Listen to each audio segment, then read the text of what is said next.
Não esquece as fotos também, tá? Eu fico olhando para ela ou para você? Tanto faz. O senhor pode olhar para mim, pode olhar para lá, responder direto para o ouvinte, para o telespectador. Está gravando?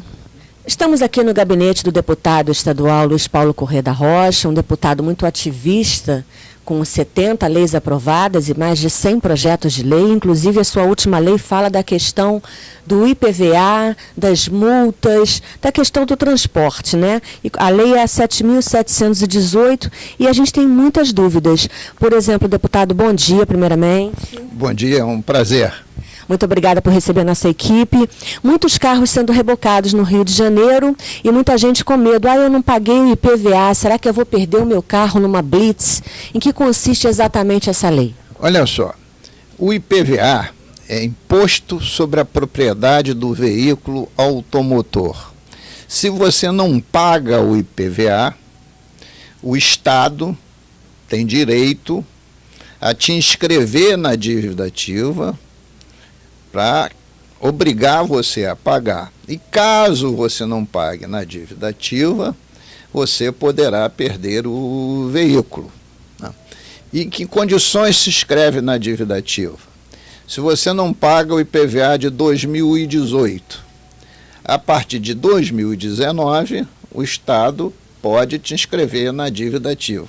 A dívida ativa é a forma legal para você cobrar qualquer imposto sobre propriedade, e o carro é uma propriedade. É a mesma coisa com o IPTU. Você não paga o IPTU. No ano seguinte, a prefeitura, e aí não é o Estado, a prefeitura, pode te inscrever na dívida ativa para você pagar na dívida ativa. E se você não pagar, aí você pode perder o imóvel. Tanto no caso do imóvel quanto do carro, do veículo, o Estado ou a Prefeitura, ela tem até 5 anos para inscrever na dívida ativa. Se não inscrever, também perde o direito. Bom, a lei definiu que para você fazer vistoria do seu veículo, você não precisa estar com seu IPVA pago, porque são duas coisas distintas. A vistoria é para avaliar as condições do veículo, para que ele não produza acidentes e também para que ele não polua o meio ambiente. Não tem nada a ver com IPVA. Era uma maneira que o Estado utilizava para obrigar o cidadão a pagar o IPVA.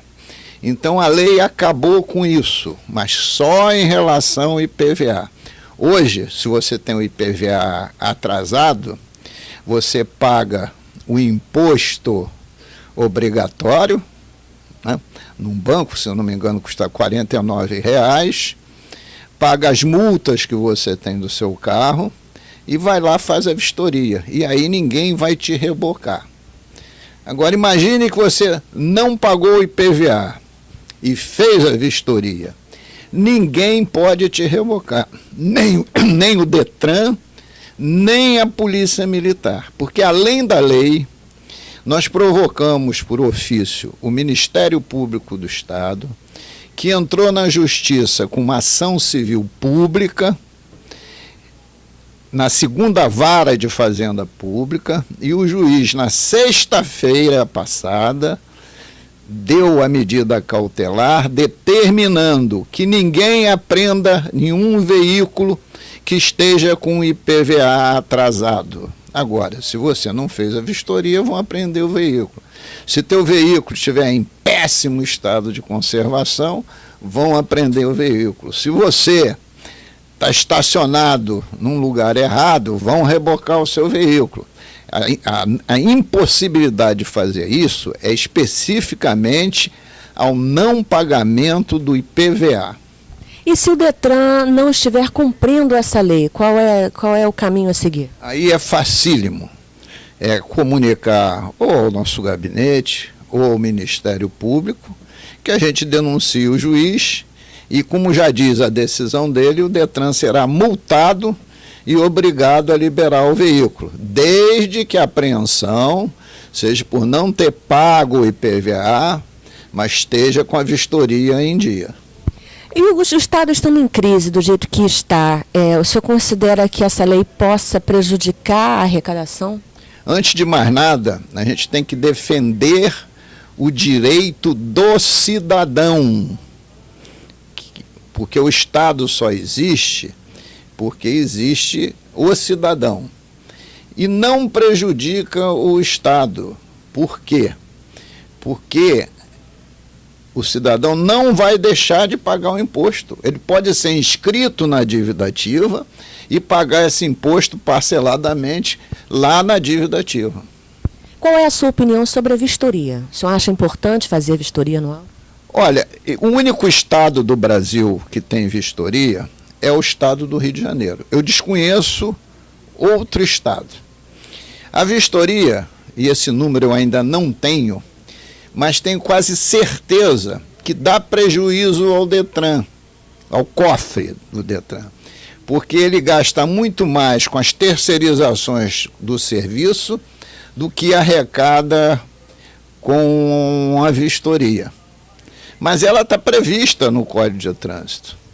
Agora, se dependesse do meu desejo, eu terminaria com a vistoria, porque essa é uma responsabilidade do cidadão ter o seu veículo em bom estado e assumir o ônus se ele não tiver em bom estado.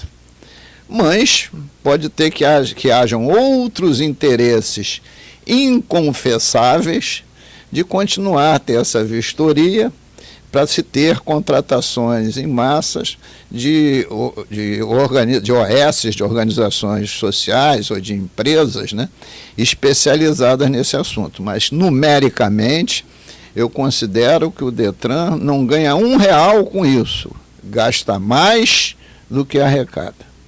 Obrigada, deputado. Uma mensagem agora direto, olhando para a câmera, uma mensagem direto para o cidadão. Olha, eu acho que um mandato ele deve se dedicar às lutas populares, à defesa do direito do consumidor e à legalidade, o cumprimento da lei. O Estado é que deve dar o exemplo de cumpridor da lei. Nós não podemos ter um Estado totalitário que haja acima da lei, principalmente quando afronta o direito constitucional do cidadão. Por isso que essa luta tem que continuar. Muito obrigada.